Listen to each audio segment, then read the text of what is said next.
उद्धव ठाकरे आणि राज ठाकरे या दोन्ही ठाकरे बंधूंनी आपल्या युतीची घोषणा केली असून यावर भाजपचे आमदार परिणय फुके यांनी टीका केली आहे। दोन्ही भाऊ हे कोणत्या भल्यासाठी किंवा मुंबईच्या विकासासाठी एकत्रित आले नसून भीतीपोटी एकत्र आल्याचा आरोप त्यांनी केला आहे।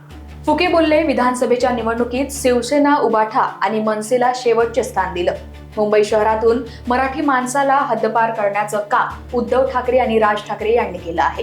गेल्या अनेक वर्षापासून मुंबई महानगरपालिकेची सत्ता यांच्या हातात होती, मात्र या मुंबईला भकास करण्याचं काम यांनी केलं आहे। आणि आज जर मराठी माणसाच्या नावावर मत मागण्याचं काम करत असतील तर मराठी माणूस यांना भीक घालणार नाही हे निश्चित आहे, अशी प्रतिक्रिया परिणय फुके यांनी केली आहे। जिंकून फार सगळ्यात शेवटचा नंबर उभाटाचा आला, तर मला असं वाटतं भीतीपोटी हे दोघं भाऊ एकत्र आले की थोडं बहुत काही ना काही सीटा तरी त्यांच्या मुंबई महानगरपालिकेमध्ये निवडून मराठी मुद्दा घेत आहेत ते वारंवार, मराठी मुद्दा एकच येऊन चाललेला आहे का? बघा, मुंबई शहरातनं मराठी माणसाला हातपार करण्याचं काम या उद्धव ठाकरे आणि राज ठाकरेजींनी केलेलं आहे। मागच्या अनेक वर्षापासून मुंबई महानगरपालिकेची सत्ता यांच्याचकडे होती आणि या मुंबईला भकास करण्याचं काम यांनी केलं, मराठी माणसाला हातपार करण्याचं काम केलं।